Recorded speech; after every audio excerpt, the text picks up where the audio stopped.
Pronto, pessoal. A gente começou aqui a gravar. E a gente vai começar agora conversar, né, sobre o filo artrópoda, o filo dos artrópodes, tá? Nesse capítulo a gente vai ver os artrópodes, né, de uma forma geral. A gente vai conversar sobre o filo, mas vai falar sobre as classes de artrópodes, né? Nós temos aí os milípedes, os crustáceos, aracnídeos, insetos, tá? A gente vai ver cada um desses grupos, ok? Então vamos lá. Olha só a ideia que foi trazida aqui para a gente iniciar o capítulo. Vê o que a gente tem aqui. Diz assim, ó, a origem do mosquito. O mosquito e 3 doenças, dengue, chikungunya e zika, todas desenvolvidas a partir do Aedes aegypti, mosquito com enorme capacidade de adaptação ao meio ambiente. Se antes colocava larvas apenas em água limpa, agora elas são encontradas em qualquer tipo de água, no esgoto, né? Parado ou não. Vivem em média um mês, ataca durante o dia, das 7 às 17, embora haja relatos da Fiocruz de que o mosquito também é ativo à noite. A incidência é maior nas mulheres e nas crianças porque o mosquito voa abaixo, na altura das pernas. Em 1955, o Brasil erradicou o Aedes aegypti como resultado de medidas para controle da doença. No entanto, ao final da década de 1960, foi verificado que o vetor estava presente novamente em território nacional. Hoje, o mosquito é encontrado em todos os estados brasileiros. Biologia do Aedes.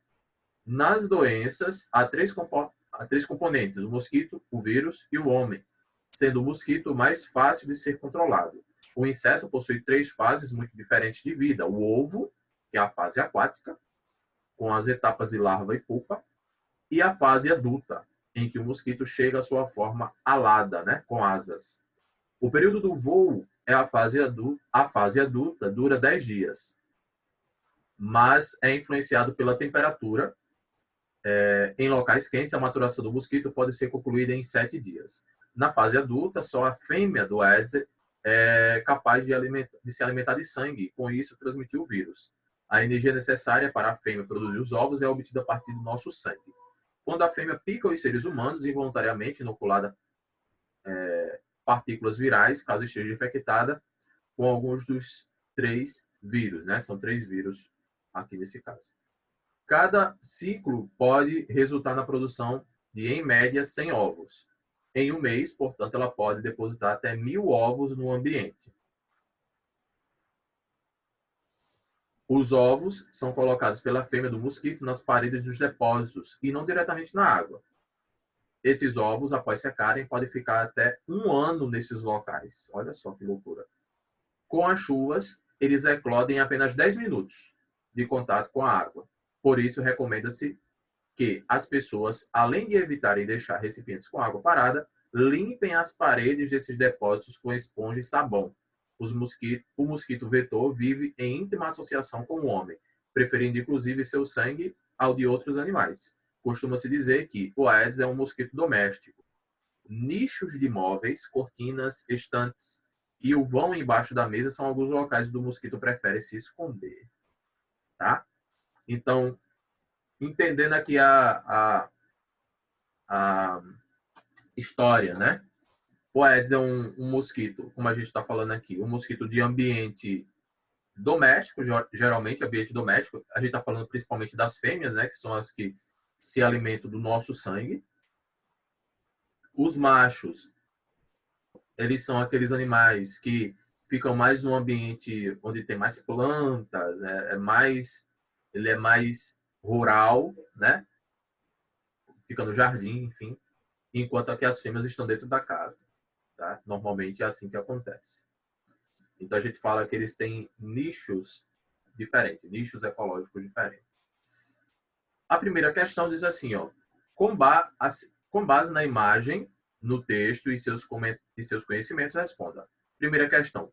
Assim como ocorre com outros artrópodes, quais os principais motivos da grande quantidade de mosquitos da espécie Aedes aegypti?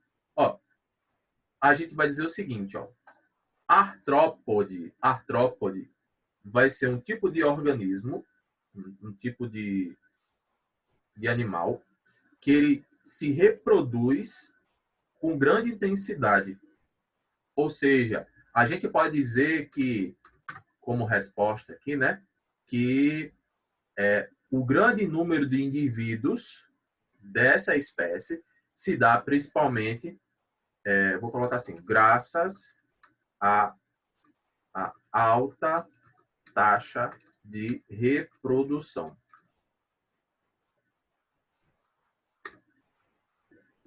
Vou colocar assim, graças principalmente à alta taxa de reprodução. Pronto, estou colocando aqui no bate-papo, tá? Então, ó, os principais motivos, principalmente a alta taxa de reprodução. Ele se reproduz, a gente viu aqui que numa postura a fêmea coloca 100 ovos. E ela pode colocar, durante a sua vida, 1000 ovos. Então, uma única fêmea, ela pode dar origem a 1000 novos mosquitos. Então, a taxa de reprodução é alta. Então, a gente tem muitos indivíduos. É lógico que outros fatores podem colaborar, como a questão do clima, né? A questão do comportamento humano, né? Se ele deixa a água parada, se ele não deixa, se ele tem esse senso de responsabilidade de saúde, né? Então tem esse contexto também. Mas um dos principais fatores é a alta taxa de reprodução, tá? A segunda questão diz assim, ó, apesar de ter sido erradicado, quais motivos possibilitaram o retorno do mosquito Aedes aegypti ao Brasil? Ó, quais motivos ajudaram no retorno? Ó, se você observar aqui, diz assim, ó, em 1955 o Brasil erradicou, tal, mas em 1960 foi verificado que o vetor estava presente novamente no território nacional. Hoje o mosquito é encontrado em todos os estados brasileiros. A gente não vê aqui claramente dizendo por quê, mas a gente pode tirar nossas conclusões. Vou colocar aqui um ponto. Um dos pontos vou colocar aqui, um dos pontos a ser destacado é a urbanização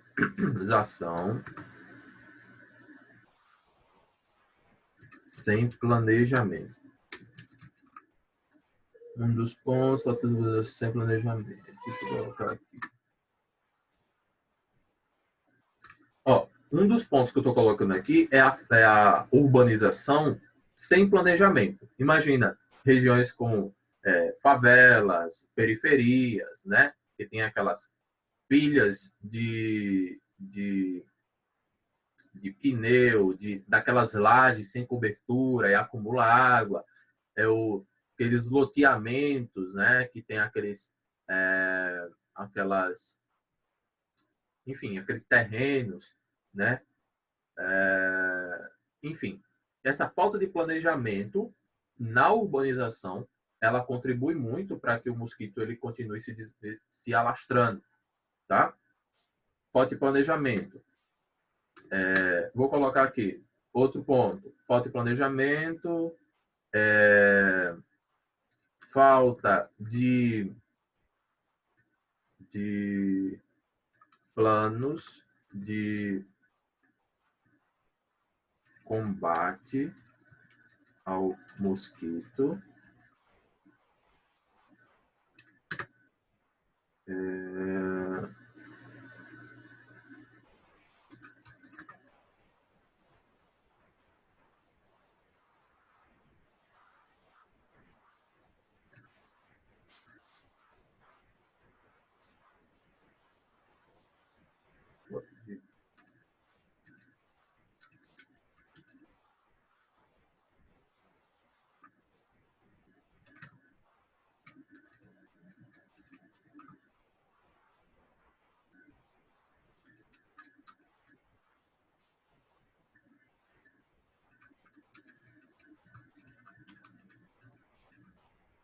Estou colocando aqui alguns, tá? Um dos pontos destacados é a urbanização sem planejamento, né? Como eu falei. A falta de planos de combate ao mosquito, né? Como a gente tem um dos, né? A questão do fumacê, a questão dos agentes de endemias que nós temos hoje, né? Eles vão de casa em casa e dão uma orientação e tudo mais. E a questão da falta de orientação mesmo às famílias, né? Ele fala assim, ó, o próprio agente de endemias faz isso, ele vai explicar, ele diz assim, ó, a gente não pode deixar água parada, como é que está a sua caixa d'água? Está bem fechada? Está bem vedada? E esse tipo de orientação, ele tem que ser constante, né? E as pessoas esquecem. Quando não tem um tipo de fiscalização, um tipo de acompanhamento a essas pessoas, normalmente as pessoas esquecem, né? Relaxam e termina que o mosquito ele se alastra, tá? E as pessoas ficam doentes. Então, tem esses pontos aí que a gente pode destacar. Ok, aí vamos lá. Ó, características gerais dos artrópodes. Característica principal do grupo é qual? Vamos lá. Artrópode. O nome artrópode, artro, está relacionado com articulação, aquilo que dobra. Ok? Então, os artrópodes são organismos que têm patas articuladas. Artro, articulação. Podes, patas. Então, eles têm patas articuladas. Patas articuladas. Outro ponto é que eles são organismos que têm metâmeros, ou seja, o corpo ele é dividido, né? Tem cabeça, tórax, abdômen, patas, membros, né, de locomoção e assim vai, tá? Alguns têm asas, tá? Então, dentro dos artrópodes, nós temos organismos que são metamerizados, o corpo é segmentado. Além disso, a gente pode observar alguns apêndices que podem existir ou não, dependendo do grupo de artrópodes. Como eu falei, asas, antenas, tá? Quelíceras, pedipalpos, a gente vai ver em cada um dos grupos, ok? Então, vamos lá. Outro ponto que é característica do grupo é que eles possuem um exoesqueleto. O que é exoesqueleto? É um esqueleto externo. O esqueleto é por fora do corpo, tá? Na parte externa ao corpo. Então, a gente fala que eles têm um exoesqueleto de quitina. O que é quitina? É um polissacarídeo, é um açúcar complexo, tá? Um açúcar grande, que se caracteriza como sendo um açúcar estrutural. O que é um açúcar estrutural? Veja só, quando a gente pega, uma barata está lá no seu quarto, um grilo, e você pisa, né, nele para matar na barata, você escuta um crackzinho, um barulho de algo quebrando, tá? Esse crack é justamente o exoesqueleto de quitina que está sendo quebrado. E esse exoesqueleto é de açúcar. Agora, ninguém vai pegar a asinha de uma barata para adoçar o café, apesar do exoesqueleto ser de açúcar. Por que não vai adoçar o seu café? Você pode até fazer o teste na sua casa, tá? Depois. Mas por que não vai adoçar o seu café? Porque esse açúcar, a quitina, é um açúcar estrutural. Açúcares doces são os açúcares energéticos. Por exemplo, glicose, frutose, maltose, galactose, sacarose. Esses açúcares são açúcares energéticos. Aí sim, são açúcares geralmente doces. Os açúcares estruturais, como celulose, glicogênio, amido, quitina, são açúcares que não são doces. Por quê? A função desse açúcar estrutural é diferente da função do açúcar energético. Enquanto o açúcar energético fornece, obviamente, energia, o açúcar estrutural ele fornece sustentação, fornece resistência. Tá entendendo? Proteção. Onde é que a gente vê esse tipo de açúcar? Vamos pegar exemplos.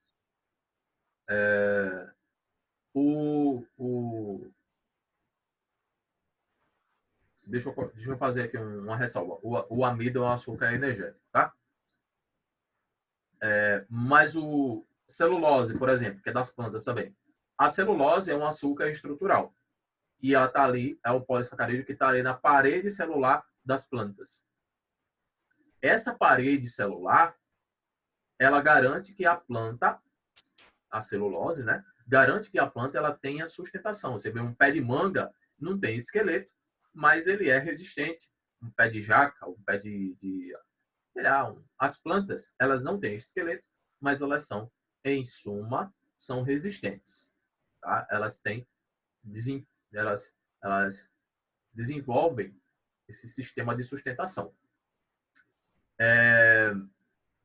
Quando você vai para os artrópodes, é a mesma lógica, né? Eles não têm um esqueleto como o nosso, que é um esqueleto basicamente de potássio, cálcio, é um esqueleto de sais, né? Calcificado. Mas o deles é um esqueleto, em suma, quitinoso, que é formado por esse açúcar, um polissacarídeo, tá? Chamado de quitina. A gente vai observar que alguns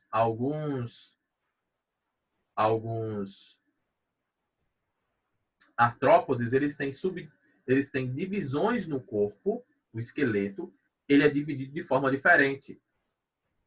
Cada um vai ser dividido de forma diferente. A gente vê isso. Outra coisa, a gente vai ver cada um das classes, tá? Outra coisa que a gente vai observar, que é característica dos artrópodes, é a equidise. O que é a equidise? Equidise é a muda do esqueleto. Por quê? O organismo ele vai ficando pequeno para... Aliás, o esqueleto vai ficando pequeno para o tamanho do organismo. Como ele vai ficando grande, o exoesqueleto ele se racha e por baixo do exoesqueleto velho está vindo o exoesqueleto novo. Então, isso é o que está acontecendo aqui, ó. A cigarra, tá? Aquela que fica fazendo um barulhinho lá na mata quando tá período de chuva, né? Próximo à chuva. Aqui, ó, o exoesqueleto velho, e ela tá saindo do exoesqueleto velho e debaixo do exoesqueleto velho já vem formando um exoesqueleto novo. Ela, quando está nesse tipo de processo, ela se isola por um tempo, ela vai lá para sua toquinha lá, né? E espera esse esqueleto ele ficar mais rígido, ok? Quando fica mais rígido e ela tá de boa, aí ela vai e sai para passear no bosque enquanto o lobo não vem. Então, é mais ou menos esse esquema. O exoesqueleto é essa armadura do artrópode, e quando ele vai ficando pequeno para o organismo, esse organismo ele vai mudando de exoesqueleto, nesse processo que a gente chama de muda ou equidise, tá? Deixa o esqueleto velho e vai formando um exoesqueleto novo, tá? Esse processo é controlado por hormônios, tá? O principal deles é o equidisona. Esse hormônio ele ativa esse processo da equidise e ele pode o organismo pode fazer essa troca no esqueleto, tá?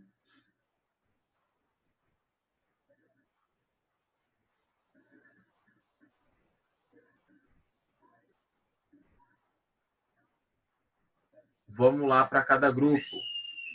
Vamos lá para cada grupo. Vou explicar aqui rapidinho, tá? Cada grupo, só que eu vou fazer o seguinte, eu vou tirar aqui, deixar o compartilhamento aqui de lado e a gente vai para o quadro.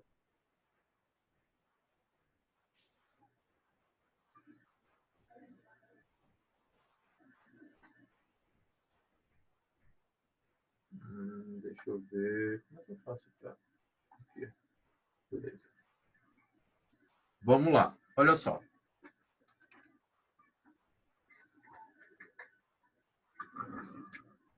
Vamos lá. Pessoal, nós temos aqui o seguinte, ó. Nós temos aqui o seguinte. Eu tenho dentro do grupo, deixa eu ver aqui, dos artrópodes, nós temos as seguintes classes. Isso aqui é um filo, né? Filo dos artrópodes. Nós temos as classes dos insetos. Nós temos os aracnídeos, crustáceos,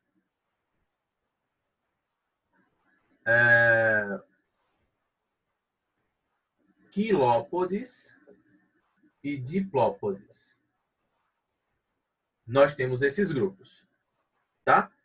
Os insetos, ó, eles têm cabeça, tórax e abdômen, tá?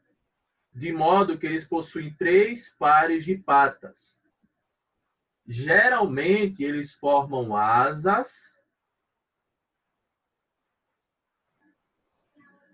e eles têm antenas,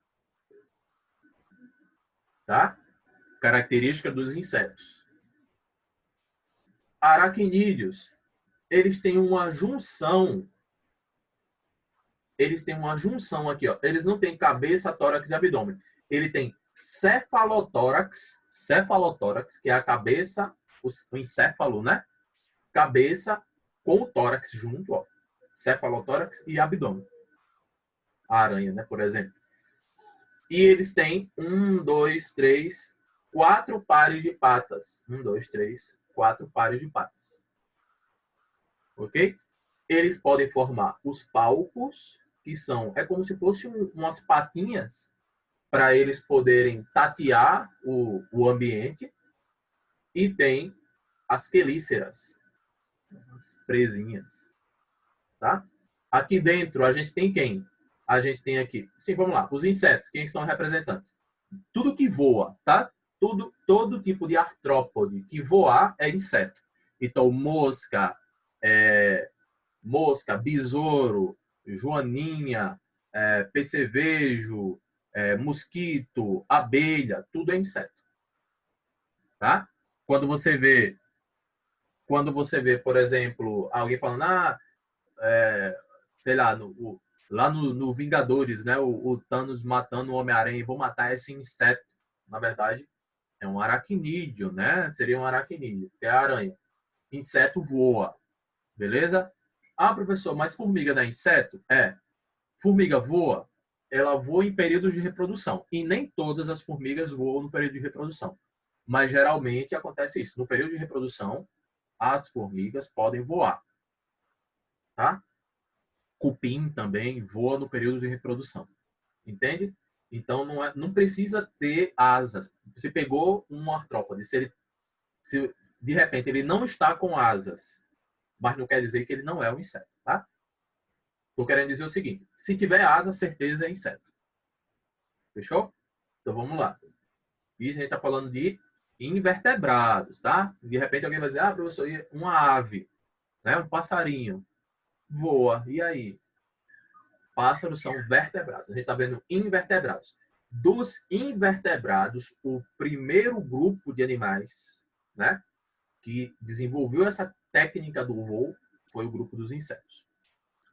Aí vamos aqui. Aracnídeos, a gente tem aranhas, escorpiões, carrapatos aqui dentro. Ácaros estão aqui dentro desse grupo.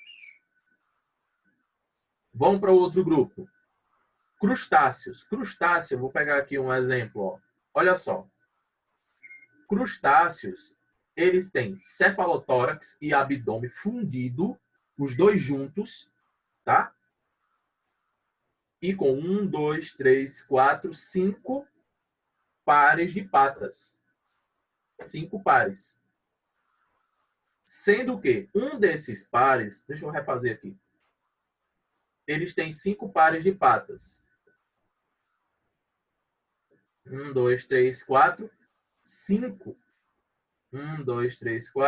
5. Sendo que um desses pares, eles formam, geralmente, um apêndice do tipo pinça, sabe? É o caso dos siris, caranguejos. Os camarões estão aqui dentro também, lagosta, está tudo aqui dentro. Eles podem ter 5 ou mais pares de patas? 5 ou mais. Ok? Inseto, 3 pares. Aracnídeo, 4 pares. Crustáceos, 5 ou mais. Aí vamos para esse grupo aqui agora. Quilópodes. Quilópodes, eles são assim, ó. Olha o corpo como é segmentado. O corpo, ele é bastante segmentado. Ele é assim, ó. Formando aqui, ó. Antena e tudo mais. Ele é assim, bastante segmentado. Já recebi um aviso de que a aula vai acabar. O corpo é bastante segmentado, só que eles têm um par de patas por segmento, assim, ó. Cada segmento desse, cada divisão dessa, tem um par de patas. Ok? Isso é quilópode. Quem é que está dentro desse grupo aí? As lacraias, por exemplo, estão aqui dentro. Tá? Estão aqui dentro desse grupo. Cada par de patas está em um segmento. Qual vai ser a diferença de quilópode para diplópode? Diplópode, o corpo ele vai ser assim, ó, segmentado também. Só que são 2 pares de patas por segmento. Ó, 2 pares. Epa, 2 pares de patas por segmento. Ok? Quem é que está nesse grupo aqui? Quem é que está nesse grupo? As centopeias. Sabe? Em Boá. Não sei se você já viu. As centopeias estão aqui nesse grupo. Esses dois, eles formam um grupo que é chamado de miriápode. Ou bilípedes, que quer dizer animais que têm 1000 patas. Na verdade, não são 1000, nem são 100. Pode variar. Mas se você lembrar desse esquema, você consegue dizer quem é quem. Encontrou um animalzinho, você sabe dizer se ele é inseto, aracnídeo, crustáceo, quilópode ou diplópode, que são os principais grupos de animais dentro do filo dos artrópodes. Ok? O esquema é esse. Tá? Lembrou desse esquema? Você vai fazer a prova do Enem de boa. Se tiver alguma coisa dentro desse contexto aqui, você vai fazer de boa, bem tranquilo. Esse filo dos artrópodes é um filo bastante interessante para a gente exercitar a nossa memória, e é interessante também quando você quer impressionar alguém. Você chega num lugar, aí você chegar e falar assim, ó, isso daqui é um quilópode. Aí por quê? Não, porque ó, o corpo dele é dividido em pedacinhos, e cada pedacinho desse tem um par de patas. Pode observar. Eita, caramba, é mesmo. Ó, legal, interessante, né? Então tem todo um contexto aí, tá? Então lembra disso, beleza? Outra coisa, a aula da gente já vai acabar. Olha só para você entender. Professor, existem só esses grupos de artrópodes? Não. Existem vários grupos de artrópodes, muito. Ó, esse livro aqui é o livro Zoologia dos Invertebrados. Olha só, menino. Quase da largura da minha cabeça, ó. É um livrão que a gente estuda por ele na graduação, no mestrado e tal. Tem que estudar para você poder lembrar dos grupos, tá, de organismos aí, dos grupos de organismos dentro dos invertebrados, tá? O Zé que perguntou, escorpião é aracnídeo? É, escorpião é aracnídeo, beleza? Então, só para relembrar aqui, nós temos insetos, aracnídeos, crustáceos, quilópodes e diplópodes, tá? O livro vai trazer quilópode e diplópode dentro de um grupo que a gente chama de miriápodes ou milípedes, tá? Então, ó, se for aqui no crustáceo, corpo dividido em 2 partes, cefalotórax e abdômen, é o que eu expliquei. Deixa eu compartilhar a tela.